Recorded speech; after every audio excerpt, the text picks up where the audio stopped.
জামালপুরের দেওয়ানগঞ্জ উপজেলার চিকাজানি ইউনিয়নের চর ডাকাতিয়াপাড়া এলাকায় যমুনা নদীতে ভাঙন দেখা দিয়েছে। এতে বসত ভিটা বাড়িঘর ভেঙে নদীর গর্ভে বিলীন হচ্ছে। চর ডাকাতিয়াপাড়া সরকারি প্রাথমিক বিদ্যালয়ে নদীর গর্ভে বিলীনের পথে। ইতিমধ্যে নদী ভাঙন পরিদর্শন করেছেন উপজেলা নির্বাহী কর্মকর্তা আতাউর রহমান, পানি উন্নয়ন বোর্ডের উপবিভাগীয় কর্মকর্তা শফিকুল ইসলাম, উপজেলা বিএনপির সাধারণ সম্পাদক আব্দুর রশিদ সাদা, পৌর বিএনপির সাধারণ সম্পাদক আতিকুর রহমান সাজু, সাবেক কৃষক দলের সাধারণ সম্পাদক ও বিএনপি নেতা আতাউর রহমান আতাসহ অনেকে।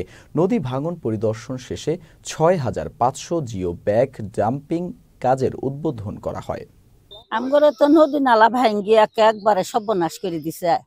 আমরা কই থাকি, আঙ্গ বসত বাড়ি নাই, জি জল্লা আসছিল তাও সবই খাই নিছে। আমরা যে ব্রিজে যায় আশ্রয় নিয়ে আসছি। কি বলবো, আর বলার মতো কোনো ভাষা নাই। নদী ভেঙ্গিয়া, যমুনা নদী ভেঙ্গিয়া সবকিছু তছনছ করে ফেলাই দিছে। আমাদের বসত বাড়ি, যা কিছু আবাদি সম্পত্তি, ঘর বাড়ি, সরকারি একটা প্রতিষ্ঠান ছিল প্রাইমারি স্কুল, তাও নদীর গর্ভে বিলীন হওয়ার তাল। এত অল্প সময়ের মধ্যে কাজটা করছেন, এই জন্য পানি উন্নয়ন বোর্ড এবং উপজেলা প্রশাসনের সমস্ত কর্মকর্তা কর্মচারীদের ধন্যবাদ জানাই। এবং সেই সঙ্গে একটা বৃহৎ প্রজেক্ট যেহেতু লাগবে এই এলাকাকে রক্ষা করবার জন্য, এটা আমরা প্রশাসনিক সমস্ত সহযোগিতা নিয়ে, আমাদের সাবেক সাংসদের যদি কোথাও কোনো কাজ করবার থাকে তাকে সাথে নিয়ে আমরা এটা অতি অল্প সময়ের মধ্যে এটা রোধ করার চেষ্টা করব।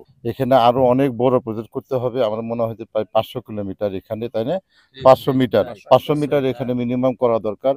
আমি ইউনিয়নের মাধ্যমে এবং সাবেক সংসদ রশিদ জামিল সাহেবের মাধ্যমে আপনাদেরকে বলতে চাই, পানি উন্নয়ন বোর্ড এবং বিএডব্লিউ আপনারা উভয় পক্ষে মিলে যদি আমাদের নদী ভাঙনটা রোধ করেন, আমরা এলাকাবাসী উপকৃত হব। পানি উন্নয়ন বোর্ড সবসময় সচেষ্ট থাকে, যখনই আমাদের কোনো ভাঙনের কোনো থাকে আমরা সচেষ্ট থাকি, সবসময় কাজ খুব দ্রুতভাবে চলে আসি। এটা আমরা গতকালকে বিকেলবেলা যখন আমরা এখানে খবর পাই, আমরা আজকে সকাল 7টার ভিতরে আমরা প্রয়োজনীয় ব্যবস্থা গ্রহণ করতে সক্ষম হয়েছি।